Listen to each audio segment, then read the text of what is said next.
সীমাৰ বিবাদটো লৈ পেলাই তেখেতৰ প্ৰতিক্ৰিয়া বা তেখেতৰ মতামতখিনি প্ৰকাশ হৈছে যি কৰাত কাৰ্বি আংলঙৰ আমাৰ খিলঞ্জীয়াৰ মাজত এটা বিশৃংখল সৃষ্টি কৰা হৈছে সেইটো আমি ধিক্কাৰ জনাইছোঁ। আৰু সীমা বিবাদ এই কথাটোত প্ৰায় 30-40 বছৰৰ পৰা যিটো চলি আহিছে সেইটো নিজৰ মাজত আমি আলোচনা কৰি পেলাইহে আমি প্ৰশাসনক বা আমি বিধায়ক বা চৰকাৰক আমি জনাম। সেইটো কোনোবা MLA কোনোবা মন্ত্ৰী আহি পেলাই যে হঠাৎ আমাক কাৰ্বি আংলঙৰ বৰ্ডাৰটো কোন হয় কি বুলি দেখুৱাব আৰু তেখেত দেখুৱাৰ মতে আমি মানিম সেইটো আমি কেতিয়াও গ্ৰহণ নকৰিম আৰু কেতিয়াও সেইটো গ্ৰহণযোগ্য আৰু হ'ব নোৱাৰে।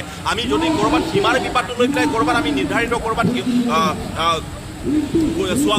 আলোচনা কৰিবলগীয়া থাকে বা ক'ৰবাত নিৰ্ধাৰিত এটা স্পষ্টীকৰণ কৰিবলগীয়া থাকে সেইটো নিজৰ সমাজৰ মাজত খিলঞ্জীয়াৰ মাজত তাত কাৰ্বি বা অসমীয়া ভাষী বা যি হ'লেও সকলো তাত উপস্থিত আছে এওঁলোকৰ মাজত আমি ভালকৈ বহি মেলি আমি আলোচনা কৰি পেলাইহে আমি সীমাৰ বিবাদলৈকে আমি তাত সমাধান কৰিম। তাত কোনোবা যিটো গোস্বামী কোনোবা মন্ত্ৰী কোনোবা MLA ইয়াত আহি পেলাই যে আমাৰ মাজতে বিশৃংখল সৃষ্টি কৰিব কাৰ্বি আংলঙত খিলঞ্জীয়াৰ যি একতাৰ সময়ত যি একতাৰ বাৰ্তা চলি আছে একতাৰ বঁটা চলি আছে এইখিনি সময়ত যে আমাৰ মাজত বিভ্ৰান্ত সৃষ্টি কৰিব আমাৰ মাজত পুনৰ এই দূৰত্বখিনি তেখেত মিলাব বিচাৰে সেইটো কিন্তু আমি কেতিয়াও নামানো আৰু কেতিয়া আমি হ'ব নিদিওঁ।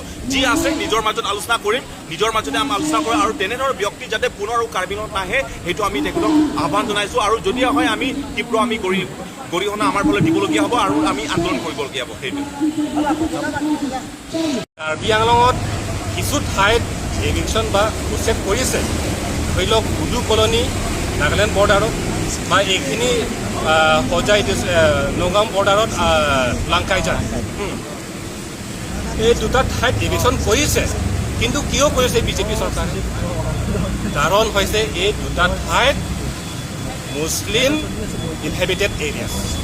সেইকাৰণে আমি কৈছোঁ যে আপোনালোকে যদিহে ধৰ্ম চাই পেলাই বা ৰিলিজন চাই পেলাই আপোনালোকে টাৰ্গেট কৰা নাই তেতিয়াহ'লে আপোনালোকে নিজকে প্ৰুভ কৰিবলৈ আপোনালোকে নিজৰ এলেকাটো এভিকশ্যন কৰি দিয়ক। তেতিয়া আমি মানিম যে আপোনালোকে মুছলিমক টাৰ্গেট কৰা নাই বুলি আমি মানিম। কিন্তু এতিয়া আমি কেনেকৈ মানিম?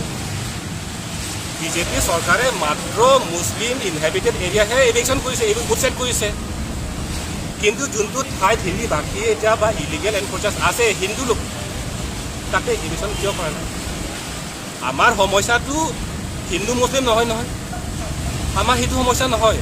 আমাৰ সমস্যাটো হৈছে বিজিআৰ এলেকাত কমচে কম 10,000কৈ অধিক তাত হিন্দী ভাষিক বা ইলিগেল এনক্ৰ'চাৰ্ছ আছে। সেইটো কাৰণত আমাৰ এই কোপলি সমষ্টি এৰিয়াত তাত ট্ৰাইবেল মানুহে তাত সংখ্যালঘু হৈ পৰিছে। এতিয়া তাত ইলেক্টেড মানুহ হৈছে বিহাৰৰ পৰা অহা মানুহ। আমাৰ সমস্যা সেইটো। সেই সমস্যাটো চৰকাৰে যদি সমাধান কৰিব নোৱাৰে ক'ত যাম আমি?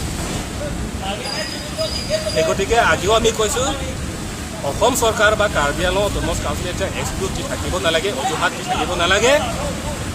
সেই কোৰ্টত কিবা কেছ ফচি আছে, এইটো ফ'ৰ্চ নাই সেইটো নাই এইটো আপোনালোকে এক্সকিউজ দিব নালাগে। এতিয়া কোৰ্টে ফাইনেল ভাৰ্ডিক্ট দিলে